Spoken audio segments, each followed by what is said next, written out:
Welcome in to another episode of Foreigner Loves Filipina. Hey there, friend. Welcome back to our channel, where we share stories of foreigner Filipino love, travel, and starting over. Today, I'm taking you along on a journey that's as much about memories as it is about the miles. Melanie and I are headed by train from our home in Virginia to New York City, and from New York to the Philippines on the only direct flight from the U.S. East Coast, which is Philippines Airlines PR-127. This isn't just about trains and planes. It's about life's transitions, second chances, and learning to live life slower and deeper. Our 2-month adventure begins on Amtrak 134 Northeast Regional. It's an 8-hour ride from our home in Lynchburg, Virginia to New York City. I sink into my seat, the plush cushion and welcome comfort, as I gaze out at the world boring by.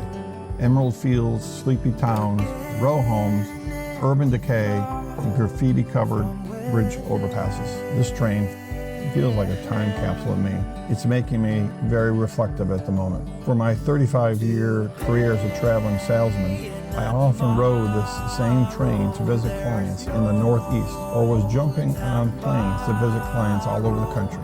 It was a great career, but like you, I'm sure, I can't believe how 35 years went so fast. Hard to believe my working career is done. I'm both joyful and a little bit sad. While I'm glad to be retired and all the freedom that affords me, as I gaze out this window, I can't help but think about all the trips, the people, the sacrifices, the disappointments, and of course a few wins along the way. As the train rocks gently, my mind wanders back to 2019 and the chaos of COVID that followed were a big turning point for me. I was at a crossroads, my career winding down after years of crisscrossing the country, living out of suitcases and waking up in strange cities. I was a businessman, just like those I see on this train today, with their faces buried in their laptops, on their phones with clients, and wondering, just wondering, if there was more than this daily grind to pay the bills. But then in 2019, I took a leap, traveling halfway across the globe to the Philippines to meet Melanie. That risk, that single brave moment changed everything. That leap of faith brought me everything I didn't know I needed. Love and peace and laughter and a woman who has shown me the meaning of joy. Hope is a very big 4-letter word. Without it, we fade away. But even if there is just a glimmer of hope, we can continue moving forward. Hope that there is something better out there after divorce, after all the pain, after all the missed opportunities, that you can find love again, even if it's on the other side of the world. So I'm retired now, and every day feels like a gift. Melanie's my partner in crime, and seeing her smile lights up my world. We faced trials together, like being LPR for 3 years, heartaches, like COVID-induced delays in her visa processing, and doubts after not seeing each other for 2 full years. But all of that made us stronger. And you know, that's why I started this channel, to give hope to other guys out there, especially Western men who've been through the ringer. You can rebuild, you can find love again. If I can do it, so can you. Once we finally roll into Penn Station, it's a whirlwind of motion. It's Melanie's first time in the Big Apple. We walk the streets and find a place to have dinner where we can gaze out the window and watch the city go by. We had planned to spend more time walking New York City, maybe walk to Times Square or the Empire State Building, but the heat and our bags changed our minds. So we decided just to head back towards the airport. New York's different now, quieter since COVID. The streets don't hum with the same frantic energy, but there's still magic in those towering skyscrapers, their glass facades sparkling like 1,000 tiny stars. I pull up my phone and snag tickets on the MTA app. Just $7 each, quick and painless. The train to Jamaica runs about every 20 minutes, and we were lucky one was leaving just as we entered the terminal. A short 45-minute ride, and it's a front row seat to New York's grimy charm. Graffiti splash walls flash by. The skyline peeks through like a promise of adventure. Commuters weave through the crowd like dancers in a Broadway play, briefcases swinging, earbuds drowning out the world. From Jamaica, it's on to JFK Air Train at $8.50 a pop. The kiosk is user-friendly, and a kind attendant helps us navigate the process. Her smile is a small gift in the hustle. The 15-minute ride is smooth, the train gliding above the tarmac, offering glimpses of planes roaring into the sky. Their silver wings glittering like dreams taking flight. JFK buzzes with an electric energy of departures and arrivals, a place where stories begin and end. As we pull closer to our destination, I'm already dreaming of the Philippines. 8 weeks of slow travel, northern Luzon's misty mountains, Baguio's cold pine-scented air, Iloilo's vibrant festivals, Boracay's white powdered sand, and Coron's hidden lagoons all await us. Last year, we crammed it all into 3 weeks and ended up exhausted. We ended our trip in Mobile, Cebu, but we're too tired to even do the sardine run or even considering canyoneering Kawasan Falls. This time, we're moving slower and savoring every moment. Okay, now let's talk about the flight. We boarded an Airbus 350-900, and the great news hits right away. A very smooth boarding process, even an early departure, and hallelujah, an empty seat between us. There's plenty of leg room even for my 6'2" frame, and the airlines thought of everything. A cozy blanket, a fluffy pillow, socks, an eye cover, and dental kit all await us at our seat. We settle in, the cabin soft lighting casting a warm glow, and for a moment, it feels like a little slice of luxury. But let's keep it real, there was some bad too. This plane's only 6 years old, but it's still showing some age. The bathroom door is busted, swinging like it's got its own mind. Another bathroom sinks out of commission, and there's only USB ports, no USB-C, which in 2005 is kind of a pain.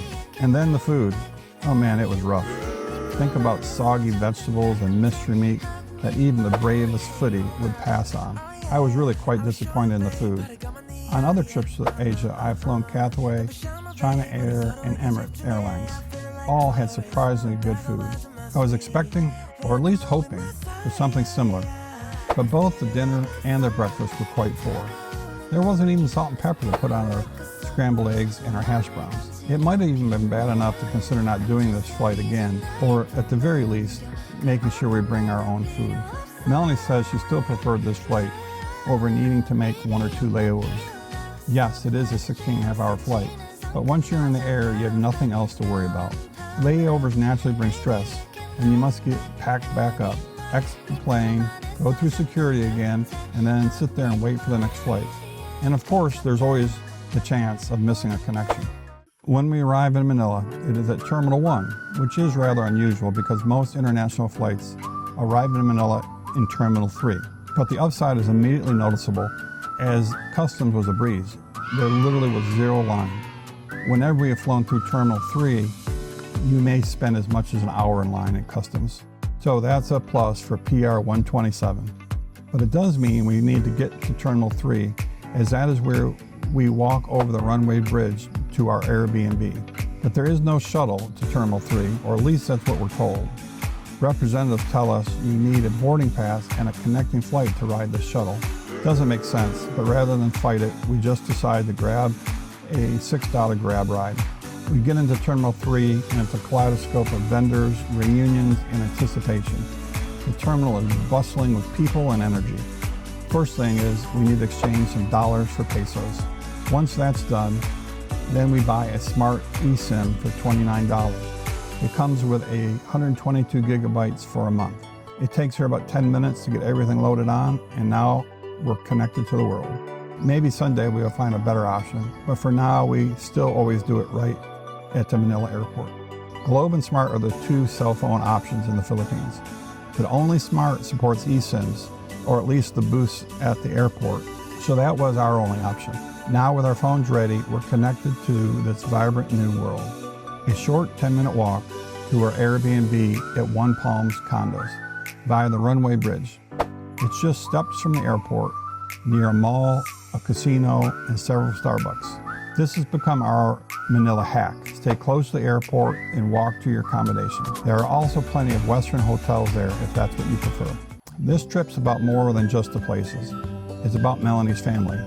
I can't wait to surprise them, to see their faces light up like firecrackers. Nothing makes her happier than being with them, surrounded by their laughter and sharing plates of sizzling sigig and lechon. Traveling with her, watching her eyes sparkle as she explores, is pure magic to me. We'll wander through northern Luzon's rice terraces, lose ourselves in Boraca's powdery sands, and soak in the quiet beauty of Coron's limestone cliffs. But first, it's time with Melanie's family. Folks, life's too short to stay stuck. I've been there, divorced, burnout, and preparing just to spend the rest of my life on my own. But then I took a chance, and now every day feels like a new beginning. This channel's our way of saying you can do it too. Book that ticket, chase that dream, find your Melanie wherever she might be. Don't worry about what others will say, just go. If you're watching this and feeling stuck, burnt out, or heartbroken, I want you to know there's another chapter waiting for you, where love might be halfway around the world, where your story isn't over, it's just beginning. I hope this channel shows you that life, love, and healing can all come after life kicks you in the balls. We'll be back with more stories about our Philippines trip, so hit the subscribe button and let's keep exploring together. Don't forget to drop a comment, maybe share your story with us. We'd love to hear it. Thanks for joining me on this journey. Until next time, keep traveling, keep loving, and keep believing in second chances. Talk to you soon.